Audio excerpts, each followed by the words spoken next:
ಎಲ್ಲರಿಗೂ ನಮಸ್ಕಾರ. ಇವತ್ತು ಕಾಡು ಮಾವಿನ ಹಣ್ಣಿನಲ್ಲಿ ಎರಡನೇ ರೀತಿ ಅಥವಾ ಇನ್ನೊಂದು ರೀತಿಯಲ್ಲಿ ನಾವು ಹೇಗೆ ಗೊಜ್ಜನ್ನು ಮಾಡ್ತೀವಿ ಅಂತ ನೋಡೋಣ. ಇಲ್ಲಿ ಮಾವಿನ ಹಣ್ಣನ್ನು ಚೆನ್ನಾಗಿ ತೊಳ್ಕೊಂಡು ನೀರಲ್ಲಿ ಹಾಕಿಟ್ಟು ಆಮೇಲೆ ಅದನ್ನು ಸಿಪ್ಪೆನ ಚೆನ್ನಾಗಿ ಬಿಡಿಸ್ಕೊಂಡು ಅದಕ್ಕೆ ಸಿಪ್ಪೆ ಹಾಕಿರೋ ಬೌಲ್ಗೆ ಸ್ವಲ್ಪ ನೀರು ಹಾಕಿ ಸಿಪ್ಪೆಯಲ್ಲಿರೋ ಮಾವಿನ ಹಣ್ಣಿನ ಅಂಶಗಳನ್ನೆಲ್ಲ ಚೆನ್ನಾಗಿ ತೆಗೆದು ಆಮೇಲೆ ಅದನ್ನು ಮಾವಿನ ಹಣ್ಣು ಹಾಕಿದ್ದೀವಲ್ಲ ಅದೇ ಬೌಲ್ಗೆ ಹಾಕಿ ಸೋಸ್ಕೊಂಡ್ಬಿಡೋಣ. ಅಕಸ್ಮಾತ್ ಕಸ ಏನಾದರೂ ಇತ್ತು ಅಂದರೆ ಅದು ಶೋಧಿಸ್ಕೊಂಡು ಹೋಗುತ್ತೆ ಅನ್ನೋದಕ್ಕೆ. ಇದು ಚೆನ್ನಾಗಿ ಹಿಂಡ್ಕೋಬೇಕು, ರಸ ಚೆನ್ನಾಗಿರುತ್ತೆ ಅದರಲ್ಲಿ ಅಂತ. ಈಗ ಸೋಸ್ಕೊಂಡಾದ ನಂತರ ಇದಕ್ಕೊಂದು ಒಗ್ಗರಣೆ ಕೊಡೋಣ. ಬಾಣಲೆಗೆ ಒಂದು ಟೇಬಲ್ ಸ್ಪೂನ್ ಎಣ್ಣೆ ಹಾಕ್ಕೊಂಡಿದ್ದೀನಿ, ಸಾಕಾಗುತ್ತೆ. ಬಿಸಿಯಾದ ನಂತರ ಸಾಸಿವೆ ಹಾಕ್ಕೊಳ್ಳೋಣ.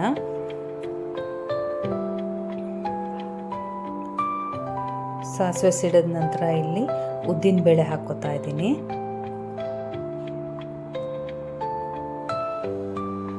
ಉದ್ದಿನ ಬೇಳೆ ಸ್ವಲ್ಪ ಕಂದು ಬಣ್ಣ ಬರ್ತಾ ಇದೆ ಅನ್ಬೇಕಾದ್ರೆ ಒಂದೆರಡು ಒಣಮೆಣಸಿನ್ಕಾಯಿ, ಹಾಗೆ ಒಂದು ಮುಷ್ಟಿಯಷ್ಟು ಕರಿಬೇವಿನ ಸೊಪ್ಪು ಹಾಕಿದಷ್ಟು ಚೆನ್ನಾಗಿರುತ್ತೆ ಇದಕ್ಕೆ ಗೊಜ್ಜಿಗೆ. ಇವಾಗ ಉರಿ ಸಣ್ಣ ಇಟ್ಕೊಂಡು ನಾವು ಮಾವಿನ ಹಣ್ಣಿನ ರಸ ಹಾಗೂ ಗೊಜ್ಜನ್ನು ಹಾಕ್ಕೊಂಡು ಕುದಿಸ್ಕೊಳ್ಳೋಣ. ನಾನು ಲಾಸ್ಟ್ ವೀಕ್ ಹಾಕಿರೋ ಅದರ ಗೊಜ್ಜನ್ನು ನಾವು ಬೇಯಿಸೋದಿಲ್ಲ, ಅದು ಹಸಿ ಗೊಜ್ಜು. ಇದನ್ನು ನಾವು ಬಿಸಿ ಮಾಡ್ತೀವಿ, ಇಲ್ಲಿ ಕುದಿಸ್ಕೊತೀವಿ. ಉಪ್ಪು ಹಾಕ್ಕೋತಾ ಇದ್ದೀನಿ.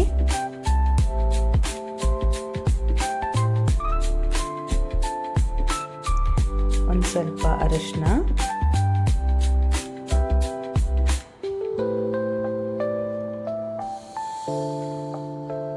ಸ್ಪೂನ್ ಧನಿಯಾ,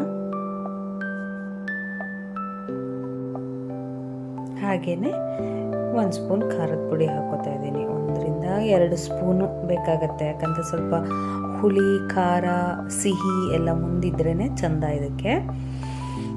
ಇವಾಗೆಲ್ಲದನ್ನು ನೀಟಾಗಿ ಮಿಕ್ಸ್ ಮಾಡಿಕೊಂಡು ಮಾವಿನ ಹಣ್ಣಿನ ನೀರೇನಿದೆ, ರಸ ಏನಿದೆ, ಅದು ನಿಮಗೆ ಎಷ್ಟು ಬೇಕೋ ಅಷ್ಟನ್ನು ಇಂಗಿಸ್ಕೋಬೇಕು. ಅದು ಹಾಗಾಗಿ ಸ್ವಲ್ಪ ಸ್ಲೋ ಫ್ಲೇಮಲ್ಲಿ ಇಟ್ಬಿಟ್ಟು ಮುಚ್ಚಿಟ್ಟು ಅದನ್ನು ಕುದಿಸೋಣ ಚೆನ್ನಾಗಿ.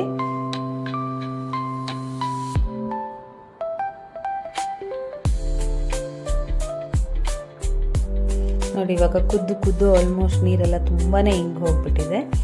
ಈ ಟೈಮಿಗೆ ನಾವು ಕಾಯಿನ ಹಾಕೋತಾ ಇದ್ದೀವಿ, ತುರಿದಿರೋ ಕಾಯಿನ. ಇಲ್ಲೊಂದು ಮುಷ್ಟಿ ಅಷ್ಟು ಹಾಕ್ಕೊಂಡಿದ್ದೀನಿ, ಸ್ವಲ್ಪ ಜಾಸ್ತಿನೇ ಇದೆ ಇರ್ಬೋದು, ನೀವು ಬೇಕಾದ್ರೆ ಕಮ್ಮಿ ಬಳಸ್ಬೋದು. ಹಾಗೆಯೇ ಮಾವಿನ ಸ್ವಲ್ಪ ಹುಳಿ ಇದ್ದಿದ್ದರಿಂದ ಇಲ್ಲಿ ಬೆಲ್ಲನೂ ಸ್ವಲ್ಪ ಜಾಸ್ತಿನೇ ಹಾಕೋತಾ ಇದ್ದೀನಿ ನಾನು. ಒಂದು 4 ಸ್ಪೂನ್ ಅಷ್ಟು ಬೆಲ್ಲ ಹಾಕ್ಕೊಂಡಿದ್ದೀನಿ. ನಿಮಗೆ ಎಷ್ಟು ಬೇಕೋ ಅಷ್ಟು ನೀವು ತಂದಿರೋ ಮಾವಿನ ಹಣ್ಣು ಸಿಹಿ ಮೇಲೆ ಎಷ್ಟು ಬೇಕೋ ಅಷ್ಟು ಹಾಕ್ಕೊಳ್ಳಿ. ಚೆನ್ನಾಗಿ ಮಿಕ್ಸ್ ಮಾಡಿಬಿಟ್ಟು ಆ ಕಾಯಿ ಎಲ್ಲ ಬೇಯೋಷ್ಟು ಸ್ವಲ್ಪ ಹೊತ್ತು, ಒಂದು 5-8 ನಿಮಿಷ ಹಾಗೆ ಸ್ಲೋ ಫ್ಲೇಮಲ್ಲಿ ಇಟ್ಬಿಟ್ಟು ಮೇಲಿಂದ ಒಂಚೂರು ಕೊತ್ತಂಬರಿ ಸೊಪ್ಪನ್ನ ಉದುರಿಸಿದ್ರೆ ಅನ್ನದ ಜೊತೆ ತಿನ್ನೋಕ್ಕೆ ಮಾವಿನ ಹಣ್ಣಿನ ಗೊಜ್ಜು ರೆಡಿಯಾಗಿದೆ. ಟ್ರೈ ಮಾಡಿ, ನಿಮ್ಮ ಫೀಡ್ಬ್ಯಾಕ್ನ ಖಂಡಿತವಾಗಿ ತಿಳಿಸಿ.